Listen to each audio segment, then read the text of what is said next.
Adotar uma criança não é fácil no Brasil.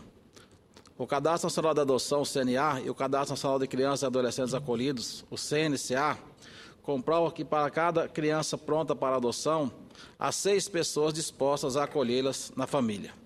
Então, por que o número de meninas e meninas no cadastro não para de crescer se há tanta gente disposta a acolher uma criança sem família? Existe hoje cerca de 5.500 crianças em condições de serem adotadas e quase 30.000 famílias na lista de espera do CNA. Sendo que, atualmente, cerca de 44.000 crianças e adolescentes vivem em abrigos no Brasil, segundo o CNCA.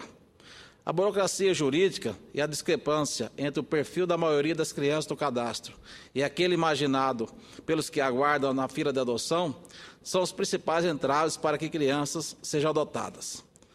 Se engana quem pensa que a questão racial é o maior obstáculo às adoções. A maior incompatibilidade difícil de ser suplantada é, na verdade, que apenas uma em cada 4 pretendentes admite adotar crianças com 4 anos ou mais.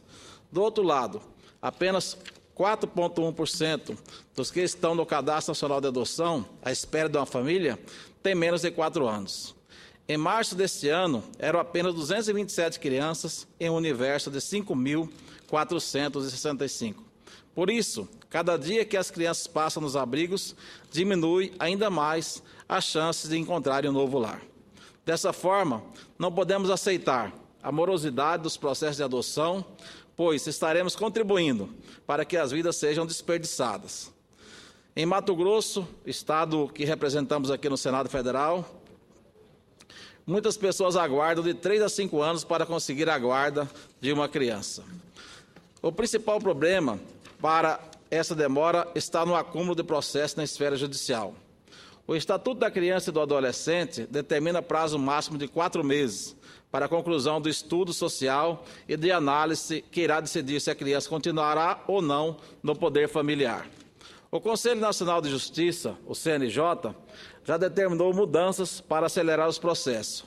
Entre as medidas está a investigação de juízes que conduzem processo de adoção há mais de 1 ano sem proferir sentença. Por entender que é de supra importância a celeridade e transparência em todo o processo que envolve a adoção de crianças e adolescentes, apresentei nessa Casa o projeto de lei número 212 de 2014, para incluir a Defensoria Pública, quando cabível como legitimada a ter acesso ao cadastro de criança ou adolescente submetido à medida de proteção. O artigo 227 da Constituição Federal deixa claro que a defesa dos direitos fundamentais assegurados à criança e adolescente não é tarefa de apenas um órgão ou entidade, devendo ocorrer a partir de uma ação articulada entre família, sociedade e o poder público como um todo. A Defensoria Pública tem por função prestar assistência jurídica integral e gratuita à população que não tenha condições financeiras de pagar as despesas desse serviço. Dentro desse contexto jurídico, há assistências aos hipossuficientes, ou seja, a defesa da criança e do adolescente, tanto judicial quanto extrajudicial, é direito e garantia fundamental de cidadania.